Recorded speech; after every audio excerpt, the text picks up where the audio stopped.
ભગવાન શ્રી કૃષ્ણના સખા સુદામા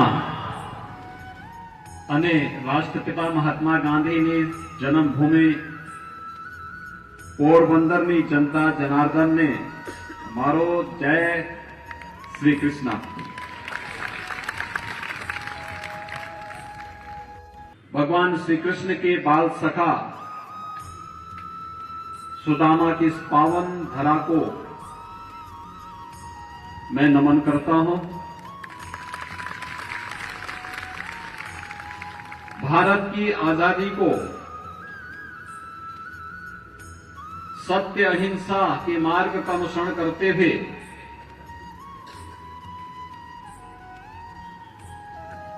दुनिया के अंदर अपनी सादगी और अपनी सच्चाई के बल पर बड़ी बड़ी ताकतों को हिलाने वाले पूज्य बाबू की इस जन्मभूमि राष्ट्रपिता महात्मा गांधी की इस पावन जन्मभूमि को मैं कोटि कोटि नमन करते हुए आप सबका हृदय से अभिनंदन करता हूं। भाइयों बहनों, सुदामा कि पावन भूमि तो है ही, राष्ट्रपिता महात्मा गांधी जी की भी पावन भूमि होने के साथ ही यहां पर नाथ संप्रदाय से जुड़े हुए भी महत्वपूर्ण स्थल हैं। ओड़दर में पूरा गांव ही बाबा गोरक्षनाथ का अनुयायी है और माधव प्राची में यह मान्यता है कि भगवान श्री कृष्ण और रुक्मणी के शादी ब्याह के कंकण बंधन के कार्यक्रम को भी वहां पर महायोगी बाबा गोरक्षनाथ जी ने ही संपन्न किया था और वह उसकी स्मृतियां आज भी यहां पर जुड़ी हुई हैं। गुजरात की धरती हर देशवासी गौरव की अनुभूति करता है। जब भी देश संकट के दौर से गुजरा है, गुजरात नेतृत्व देने के लिए खड़ा हुआ है। आजादी की लड़ाई हो या स्वतंत्र भारत में जब ब्रिटिश सत्ता भारत को अनेक टुकड़ों में बांटने का षड्यंत्र कर रही थी, तब इसी धरती के लाल, इसी धरती के सपूत लोह पुरुष सरदार वल्लभ भाई पटेल ने भारत गणराज्य में 563 से अधिक रियासतों को शामिल करवा करके भारत की एकता का जो दृढ़ निश्चयी कार्य उस कालखंड में किया था, वो दुनिया के लिए कौतूहल और आश्चर्य का विषय है। लेकिन इसी धरती के सपूत लोह पुरुष सरदार वल्लभ भाई पटेल के नेतृत्व में कार्य हुआ। और भाइयों बहनों, जब कांग्रेस की परिवारवादी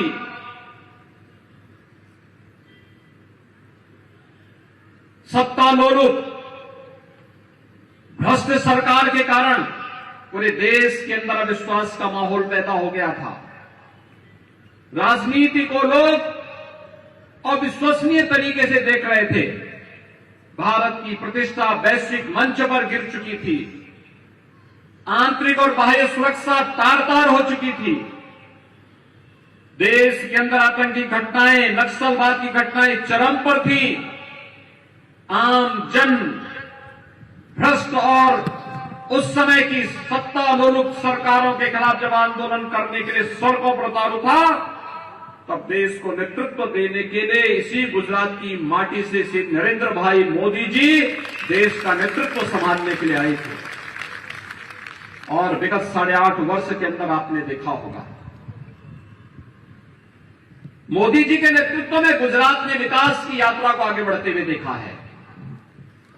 मोदी जी के नेतृत्व में एक सुरक्षित और समृद्ध गुजरात के सपने को साकार होते हुए गुजरात वासियों ने देखा है। और आज पूरा भारत एक भारत श्रेष्ठ भारत की इस परिकल्पना को साकार होते हुए देख रहा है। वैश्विक मंच पर भारत की बढ़ती हुई प्रतिष्ठा किसी से छुपी हुई नहीं है। ये वर्ष देश की आजादी का अमृत महोत्सव का वर्ष है। आजादी के अमृत महोत्सव वर्ष पर हमारे लिए इससे बड़ी गौरव की बात क्या हो सकती है कि जिस देश पर ब्रिटेन ने 200 वर्षों तक शासन किया था,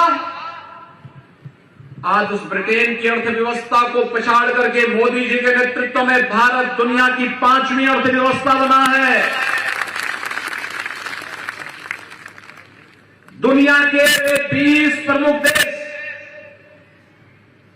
जिनका दुनिया के 80% संसाधनों पर अधिकार है, उन देशों का नेतृत्व अगले 1 वर्ष तक मोदी जी के नेतृत्व में भारत करेगा और दुनिया के अंदर शांति, सौहार्द, समृद्धि और मानवता के कल्याण का एक विस्तृत खाका प्रस्तुत करेगा। आजादी के अमृत महोत्सव के अवसर पर एक गौरव इसी गुजरात की माटी के सपूत प्रधानमंत्री मोदी जी के नेतृत्व में भारत को प्राप्त हुआ है।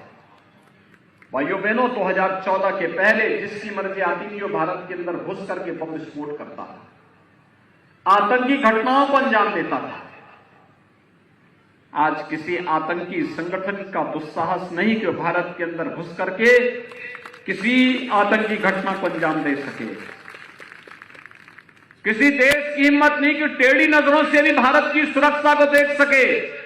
अगर देखेगा तो भारत के बहादुर सेना के जवान सर्जिकल स्ट्राइक और एयर स्ट्राइक के लिए सदैव तैयार रहते हैं। उनकी मांद में घुस करके वहीं मार देते हैं। आज कोई भारत की सुरक्षा में सेंध नहीं लगा सकता। और जो कुछ बचा था, कश्मीर में धारा 370 को हटा करके प्रधानमंत्री मोदी जी और गृह मंत्री अमित शाह जी ने आतंकवाद की ताबूत पर अंतिम कील भी ठोक दिया है। अब आतंकवाद और नक्सलवाद के लिए भारत की धरती पर कोई जगह नहीं। भाइयों बहनों, एक और सुरक्षित होता हुआ भारत, दूसरा समृद्धि की ओर बढ़ता हुआ भारत और तीसरी तरफ अपनी विरासत का सम्मान करता हुआ भारत। कोई सोचता था कि अयोध्या में भगवान राम के मंदिर के निर्माण का कार्य कभी प्रारंभ होगा? 500 वर्षों तक आंदोलन चला था। 500 वर्षों तक 76 से अधिक बड़े बड़े संघर्ष हुए थे, युद्ध हुए थे। 3 लाख से अधिक हिंदू शहीद हुआ था। लेकिन भाइयों बहनों, कोई हिम्मत नहीं कर रहा था। ये प्रधानमंत्री मोदी जी का दृढ़ इच्छा शक्ति, उनके दूरदर्शिता का परिणाम है। आज अयोध्या में भगवान राम का भव्य मंदिर के निर्माण का कार्य चल रहा है। भव्य मंदिर का निर्माण, भव्य राम मंदिर के निर्माण का कार्य अयोध्या में प्रारंभ हो गया है। और 2023 के अंत में जब अयोध्या में भगवान राम का भव्य मंदिर का निर्माण होगा, रामलला वहां विराजमान होंगे, भाइयों बहनों, वह भारत के गौरव का राष्ट्र मंदिर बनेगा। हर भारतवासी उस पर गौरव की अनुभूति करेगा। आज काशी में आप जाइए, काशी में भगवान विश्वनाथ का धाम पूरी भव्यता के साथ पूरी दुनिया को अपनी ओर आकर्षित कर रहा है। प्रधानमंत्री मोदी जी के कारण। भगवान सोमनाथ का धाम, कभी कोई विदेशी आक्रांत आया था, उसने यहां पर इस क्षेत्र को अपवित्र करने का दुस्साहस किया था। सरदार साहब का दृढ़ इच्छा शक्ति थी कि सोमनाथ मंदिर के पुनरुद्धार का कार्य उन्होंने अपने समय में पूरा किया और मोदी जी ने उसे भव्य स्वरूप प्रदान कर दिया है। द्वारका धाम भव्य स्वरूप ले रहा है। माता अंबा का पवित्र धाम भव्य रूप ले चुका है। उज्जैन में महाकाल का महालोक भव्य रूप ले चुका है। उत्तराखंड में केदारपुरी और बद्रीनाथ धाम भव्य रूप से एक बार फिर से सज रहा है, संवर रहा है, दुनिया को अपनी ओर आकर्षित कर रहा है। यही तो है भारत की विरासत का सम्मान। लेकिन संकट के समय अपने देशवासियों के साथ खड़ा भी कैसे होना चाहिए, उनके प्रति कैसे संवेदना होनी चाहिए, एक अभिभावक के रूप में प्रधानमंत्री मोदी जी ने कोरोना कालखंड में भी देशवासियों के सामने एक उदाहरण प्रस्तुत किया है। अपनी जान के लिए उस समय मारा फिर रहा था, तब प्रधानमंत्री मोदी जी 135 करोड़ लोगों के जीवन को बचाने के लिए, वैक्सीन बनाने के लिए पूरे देश के अंदर प्रयोगशालाओं का निरीक्षण कर रहे थे। और उस समय उन्होंने जो मंत्र दिए वह भारत के कोरोना प्रबंधन का दुनिया के अंदर एक लोहा बनाता है। भाइयों बहनों, आज आप देख रहे होंगे प्रधानमंत्री मोदी जी ने उस समय जो व्यवस्था दी, फ्री में टेस्ट, दुनिया के अंदर बड़े बड़े विकसित देश हैं, समृद्धिशाली देश है, भारत से कई अच्छा उनके पास हेल्थ इंफ्रास्ट्रक्चर है, लेकिन फ्री टेस्ट उन्होंने अपने नागरिकों को नहीं दे पाए, फ्री में उपचार की व्यवस्था नहीं दे पाए, फ्री में वैक्सीन नहीं दे पाए, अपने लोगों को अन्य सुविधाएं नहीं दे पाए। लेकिन भारत के अंदर 135 करोड़ लोगों को फ्री में टेस्ट, फ्री में वैक्सीन, फ्री में उपचार, और भाइयों बहनों 80 करोड़ लोगों को 2.5 वर्ष तक फ्री में राशन की सुविधा भी प्रधानमंत्री मोदी जी ने दी। और गुजरात के अंदर डबल इंजन की सरकार डबल डोज राशन का दे रही थी, लगातार दे रही थी। यही है सरकार जो संकट के समय में आपके साथ खड़ी हो, और यही भारतीय जनता पार्टी की पहचान है। भारतीय जनता पार्टी बोलती ने जो बोलती है वही करती है, और कांग्रेस जो बोलती है वह नहीं करती है। कांग्रेस संकट के समय कभी खड़ी नहीं होती है, और बापू ने इसीलिए कहा था, जब देश आजाद हुआ था, बापू ने कहा था कांग्रेस को विसर्जित कर दो, कांग्रेस को अब समाप्त कर देना चाहिए। कांग्रेस का काम समाप्त हो चुका है। और भाइयों बहनों, बापू के सपने को साकार करने का समय आ गया है। आप याद करिए, उत्तर प्रदेश 25 करोड़ की आबादी का राज्य है, 25 करोड़ की आबादी है, 403 विधानसभा सीट है, और कांग्रेस के कितने सदस्य हैं? 2। राम नाम सत्य है कि 4 आदमी चाहिए होते हैं, 4 भी नहीं है। और इसलिए भाइयों बहनों, मैं आपसे यही अपील करने के लिए आया हूं कि समृद्धि और सुरक्षा भाजपा दे रही है। आप देखते रहे होंगे 2000 यानी भाजपा के पहले मोदी जी के मुख्यमंत्री बनने के पहले गुजरात में दंगे होते थे,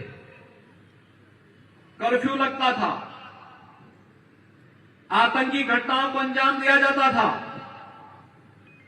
पिछले 20 वर्ष में गुजरात में दंगा नहीं, कर्फ्यू नहीं, आतंकी वारदात नहीं, किसी प्रकार की सुरक्षा में सेंध नहीं, बेटियों और बहनों की सुरक्षा में किसी प्रकार का कोई खिलवाड़ नहीं।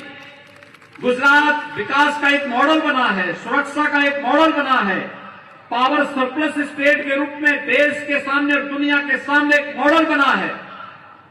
गुजरात का अन्नदाता किसान समृद्धि की ओर अग्रसर हुआ है, और अकेले भारत है जो अपने 12 करोड़ किसानों को प्रधानमंत्री किसान सम्मान निधि का लाभ भी देता है। अकेले भारत दुनिया के अंदर एक देश है जो अपने युवाओं के लिए रोजगार के लिए मिशन रोजगार चला करके 10 लाख युवाओं को अमृत पथ के, अमृत वीर के चयन के लिए एक अभियान चलाता है। 10 लाख युवाओं को नौकरी और रोजगार के लिए एक विशेष अभियान चलाता है। ये केवल भारत के अंदर चल रहा है। डिजिटल इंडिया की परिकल्पना ये मोदी जी की है। स्टार्टअप इंडिया ये मोदी जी का है। स्टैंड अप इंडिया ये मोदी जी का संकल्प का प्रतिफल है। मेक इन इंडिया ये मोदी जी के उन संकल्पों को साकार स्वरूप प्रदान कर रहा है।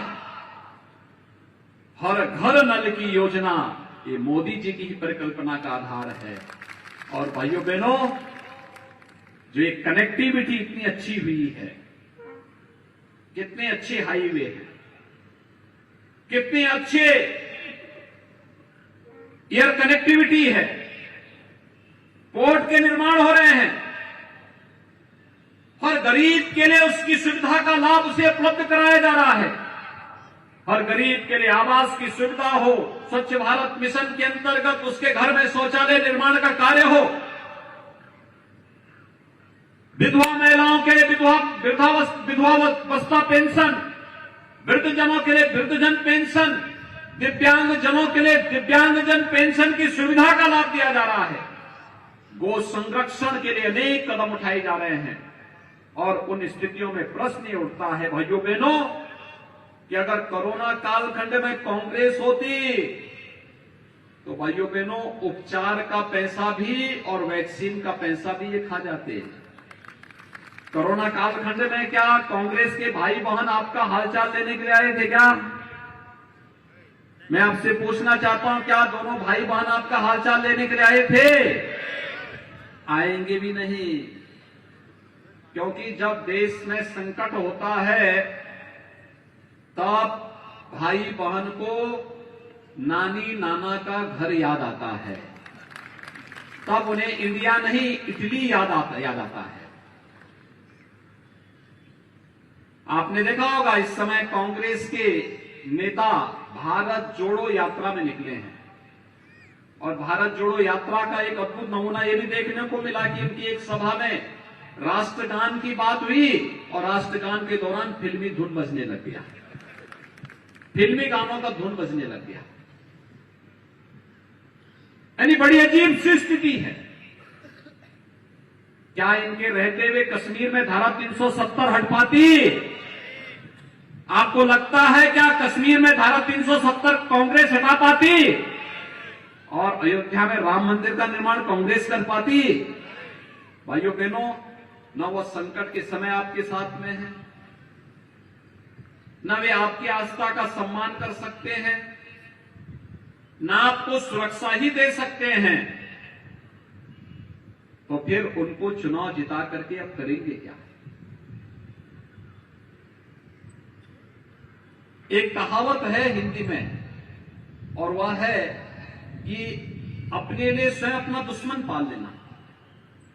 कहते हैं आ बैल मुझे मार, यानी ये कहावत कांग्रेस पे भी बैठती है। और इसीलिए मैं आप सबसे अपील करूंगा कि भाइयों बहनों, मैं 5 साल पहले भी आपके पास आया था यहां पर बापू भाई के लिए, तब भी मैंने आपसे अपील की थी और आपने समर्थन दिया। मैं इसके लिए आप सबका आभारी हूं। भारतीय जनता पार्टी की सरकार बनी, 5 वर्ष तक भारतीय जनता पार्टी ने विकास के अनेक कार्यक्रम प्रधानमंत्री मोदी जी के नेतृत्व में, उनके मार्गदर्शन में, यहां पर भारतीय जनता पार्टी की सरकार ने गुजरात को समृद्धि की ओर अग्रसर करने के लिए अनेक कदम उठाए। आज भी दिल्ली से पूरे देश का नेतृत्व कर रहे हैं प्रधानमंत्री मोदी जी, और गुजरात में श्री भूपेंद्र भाई पटेल के नेतृत्व में कार्यक्रम तेजी के साथ आगे बढ़ रहा है। और इसलिए मेरी आप सबसे अपील है कि आज गुजरात माफिया मुक्त हुआ है, आज गुजरात सुरक्षा से सुदृढ़ हुआ है, आज गुजरात का विकास का मॉडल देश और दुनिया के अंदर जाना जा रहा है। आज गुजरात हर एक क्षेत्र में एक नया मानक प्रस्तुत कर रहा है और उन मानकों को आगे बढ़ाने के लिए आज एक बार फिर से 7वीं बार गुजरात के अंदर भाजपा का कमल का फूल खिलना चाहिए और उसमें पोरबंदर से भी यह संदेश जाना चाहिए। आप सभी पोरबंदर और आप आसपास के जितने भी भाई बहन हैं, मैं आप सबसे अपील करूंगा कि आप सभी लोग सहमत हैं पोरबंदर में कमल का फूल लहराएगा। सो आप बधा भाजपा ने भव्य जीत आपसो, हाथ ऊंचा करने समर्थन आपो। मेरे साथ बोलेंगे भारत माता की, भारत माता की, भारत माता की।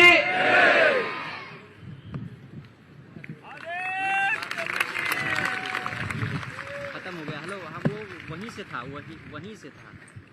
जय श्री राम, जय श्री राम, जय जय श्री राम, जय जय श्री